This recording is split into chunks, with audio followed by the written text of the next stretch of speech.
Hey, I'm Finn Wolfhard, and I'm the director of Hell of a Summer, and these are 5 things I need on set.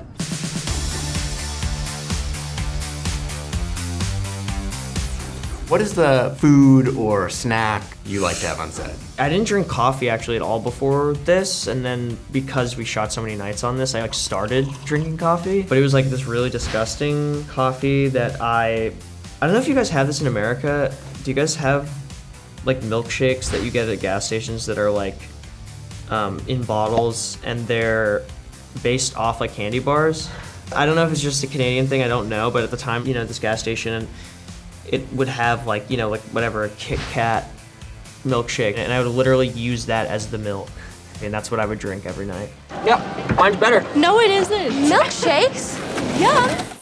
What's a particular piece of gear or camera equipment that you needed for Hell of a Summer? Something that we used a lot was Cadrage, I think it's called. Cadrage. I don't know how to, people are gonna be like, he absolutely butchered it. It's a framing app, so you use it on your iPhone, and it's so you don't have to take the lenses and put them on a viewfinder, and it's just super easy. Basically, you put in the camera you're using and then your lens measurements, whatever you're using, and you can just seamlessly switch between them all just in rehearsal to see what you want to frame up, and it makes everything super easy. So that was one definitely that I think is very important to have on set for sure. I know a few of you are first-time counselors. Phones go in the basket.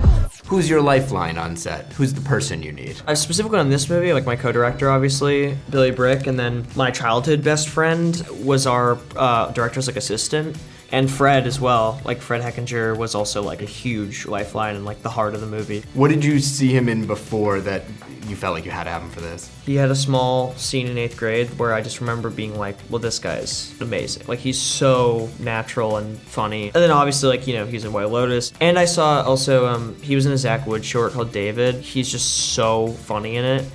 And Fred would just pop up in these movies and play, smaller parts and have these scenes that were super memorable. He really is one of my favorite actors on the planet, and it's specifically something that I find really entertaining about his performances are whenever he's in a crisis, I think it's the funniest thing ever. The way he processes stress and the way he screams and the way his face turns red, everything about it I just think is the funniest thing. She's dead! What's going on? Ah!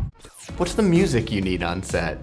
Usually it's stuff that matches the tone of the film. I think there are a few sequences that probably beforehand we would play some score, old John Carpenter score, to kind of get the cast into it. And then stuff that reminded us of summer camp, like Fleetwood Mac, and more acoustic 70s stuff. Whatever kind of invoked the tone of the movie we would play. I play folk rock, classic folk rock with alternative influences. Do you have a creative secret weapon you need? I guess I usually get my dad to proofread stuff, because I'm he just is a great writer and someone that I've always obviously trusted. So he's always the deciding, I feel factor of okay, he likes it, we're good, Yeah, he's super supportive and funny. So having him as someone to lean on is definitely important for me.